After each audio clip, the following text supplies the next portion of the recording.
All right, this is the second episode of what we call a show called Tiwari. I've given it this name, but it's actually the AMAs which we put together. Now, keep in mind, there's a whole research team that works in this place who we fired recently, but they're still sending their research from elsewhere. And they've come up with this. So, all this is an experiment for us. It does not necessarily have the stamp of approval of everybody in the team, but we're trying different things to see what works. So, bear in mind, this is an experiment for now. And it may change. So please, I hope you stay with us. If you don't, tell your neighbor to stay with us. Somebody should stay with us. In the meantime, the AMAs now will be conducted by the voice of India, the Nightingale of Palghar. Arguably the most beautiful, sentimental, mellifluous voice in the history of India since Tan Sen sang for which he was thrown out of court because he couldn't get the sur. But this guy can. Rishi is in charge. Rishi with an H. So Rishi, what have you got? Let me pretend you're here even though you're actually there. Okay, the first one comes from Ram Nathan. Nathan or Ramanathan. But we have to call you Ram Nathan again, no disrespect, because this is a memory. It's not so much about Ramanathan as it is about Silvery. The moron who left us for some reason, and I hope he's doing well.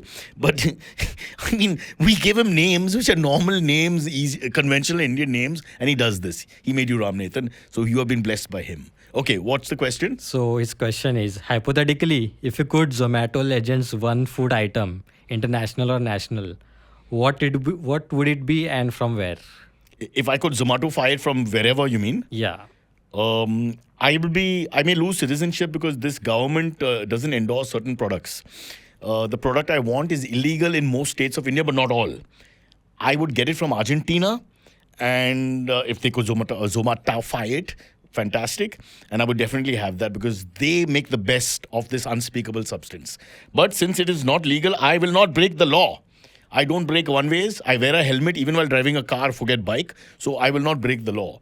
But if we live in a world where this was legal, then I would go to Zomato, Argentina, which would be pronounced Zamato, and I would get them to send me the unspeakable meat, whose name I cannot say ever. But I'll give you a hint. Like 6 in cricket, like that. Okay, Mr. Ram Nathan Lion, let's move on to the next one. Okay, the next one comes from Rohit. He says, hypothetically, if you are appointed by the BMC to solve the Gokhale Bridge fiasco, what would be your solution? No, see, this solving the fiasco, what is the English phrase? After the horse has bolted. What was the point of that? After this thing, what you put a cardboard and, you make them reach, or put 3 human beings and make them hold each other's legs and, that's stupid. The thing is that don't solve it after. That's just a fiasco. You have to solve it before. Exactly. So my point is get engineers who are actual engineers and not Indian Idol artists who decide to become engineers because they didn't win. And also make sure that the public works department. And let me tell you, I'm not completely anti-BMC because sometimes they've done some good work and I have some good friends also. I actually know a couple of people in the BMC, so I don't want to completely attack them. I'm a little more irritated with other bureaucrats in India. But Public Works Department and in cahoots with the BMC, you have to make sure that work is finished on time. And this is a problem throughout India. Whether you call a carpenter into your house to fix one room. My friend Rustam Modi's house in Kushrubag has taken 2 years. It's a small 1-bedroom apartment. What's he doing? Taj Mahal could have been completed in this much time. It's a waste of time. Why? The vendors take longer and longer. They are less efficient. 1, because they're just slow. And 2, because that breeds corruption. Longer you take, more money comes into the pile. The more money comes into the pile, why end the work? Keep getting paid. So this is a sense of corruption which has to stop. And only when you have a steel-like leader, a great human being, a top-of-the-line supremo, will this happen. We should crack the whip from the top. Because it's not just BMC, it's the vendor you call to fix your plumbing, to fix your house, to fix your fan, air condition, your wife. No, you shouldn't call anyone to fix your wife. Yeah, Gokhale Bridge, why solve anything now? Let people just stay at the end of the bridge, take a selfie and carry on backwards. Simple. Okay, the next one comes from Anil. He says, what's the best convo starter when a girl doesn't start it? Yeah, but firstly, Anil, after all the lovely names we have, you only are a simple Anil. Let's give you another name to begin with. Let's call you Convo Starter. Okay, I presume you're going on a date with a girl here. If you're not a good talker, don't ask a girl out. Because it's just going to be awkward and you lose that energy that you have in the beginning of a date. Within 5 seconds, you just look at each other. And then look away, and then looking at your phone, and scratching and do all those kind of things.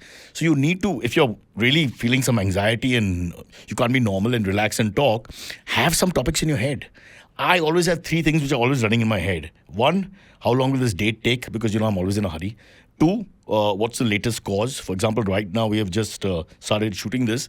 Liverpool and Man City had a dogfight, which unfortunately Man City was able to escape with a draw where they should have been slaughtered 7-1. So I'm ready to talk about that.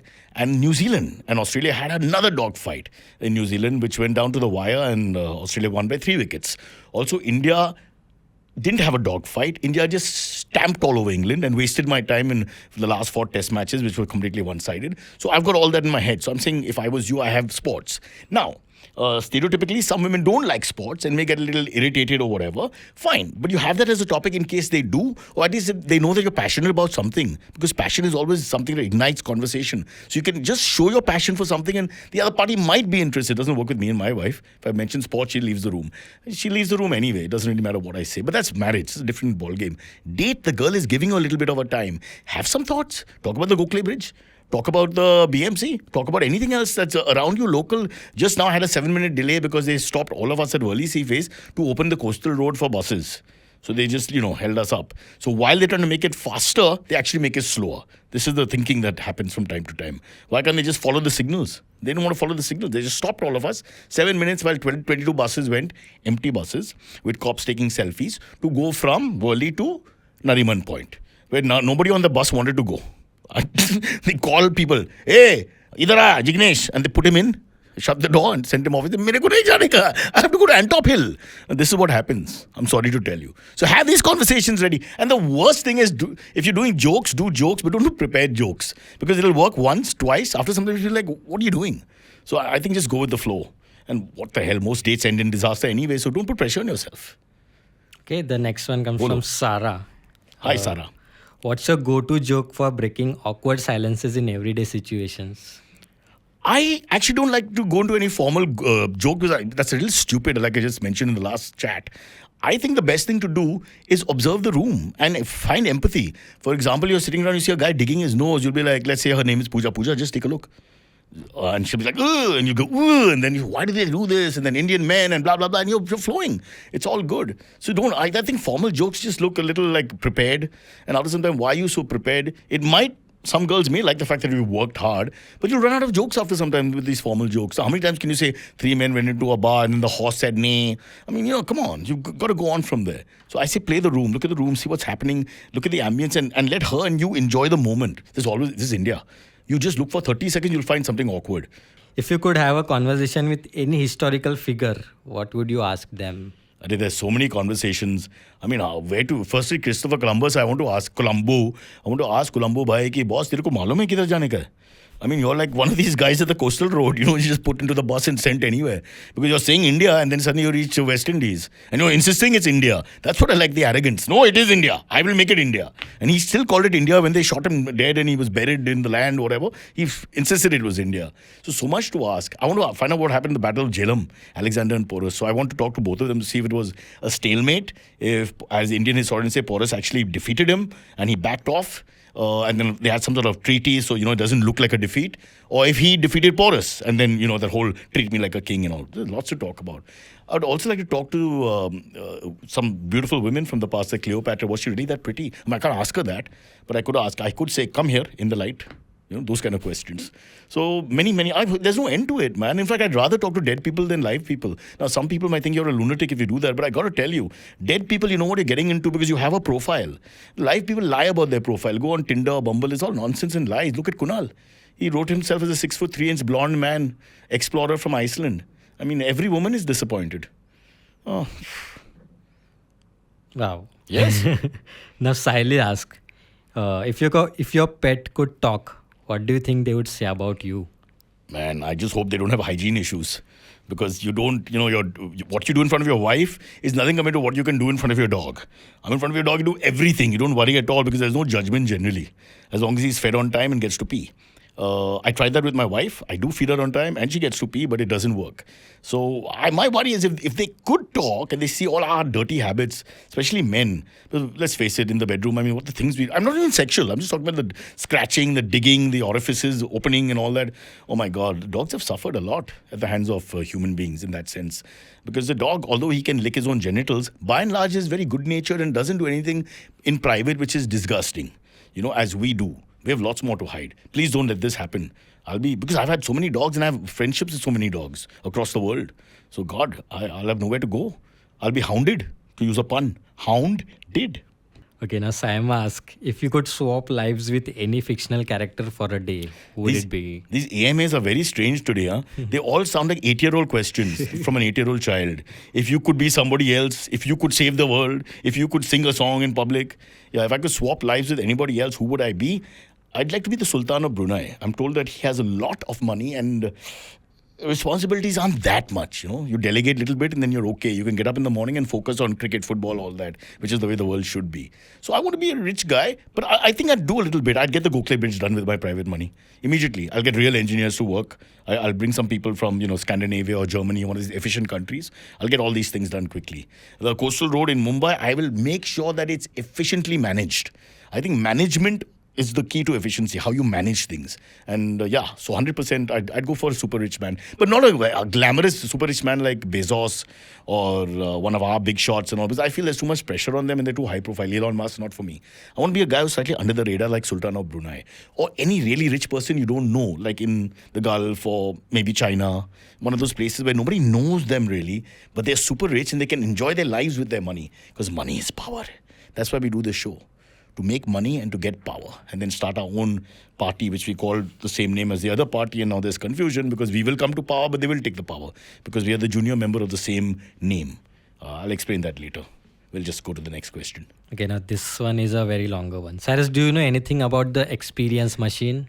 But 1 second, firstly, whenever somebody tells me this is a very longer one, that's false advertising. Men say it in the bathroom all the time, and I say, chal, stop it. Sure. Now tell me the question. Okay, so do you know anything about the experience machine?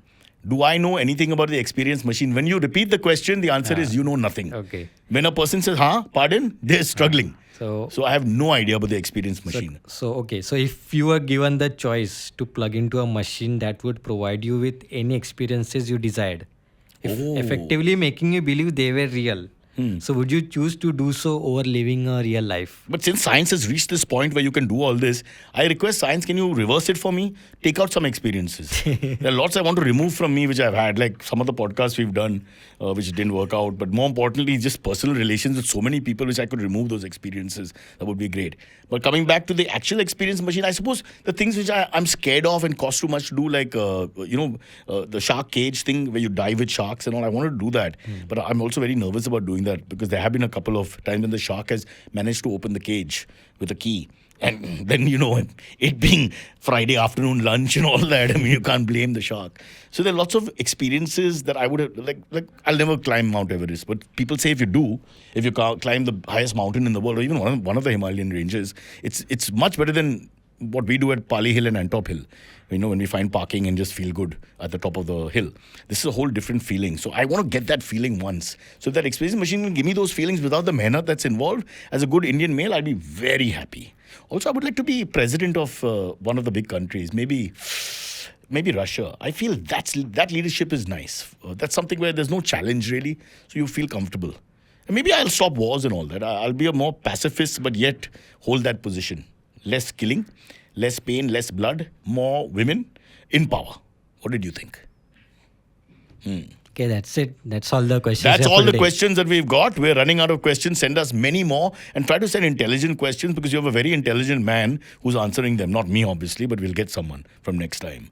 And just to be clear, if you have questions, all you have to do is send us on What Cyrus Says ID. It's very simple, What Cyrus Says. That's the email. Or you can just join the Discord and get in touch with us. And of course, we'll try and answer these questions because we are here for you.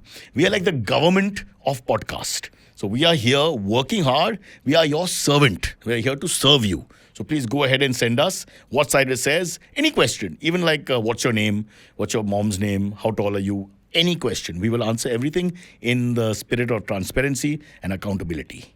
And if you want changes to the medium, also send it in. Because we need to know what the people want, in the words of Arnab. Hey, it's been another great week on the IVM Podcasts Network. On all things policy, Carl Jason speaks to Sudhanshu Kaushik, author and founder of Young India Foundation. The discussion delves into his compelling call to lower the age of candidacy and involving India's youth in democracy. On A Century of Stories, Kunal Vijayakar talks about Doordarshan, India's public broadcaster, tracing its evolution from humble beginnings in 1959 through the multiple decades, showcasing India's diversity, shaping cultural norms, and delivering crucial information. Folks, if you like our shows, spread the word, tell your friends, and don't forget to rate and review them wherever you're listening to them. Follow us on social media. We are IVM Podcasts on Twitter, Facebook, Instagram, and LinkedIn. You'll also find all our shows on youtube.com/IVM Podcasts. And finally, we would like to thank our sponsors this week: Omidyar Network India, IDFC First Bank, and ICICI Prudential Mutual Fund. Thank you for making this possible.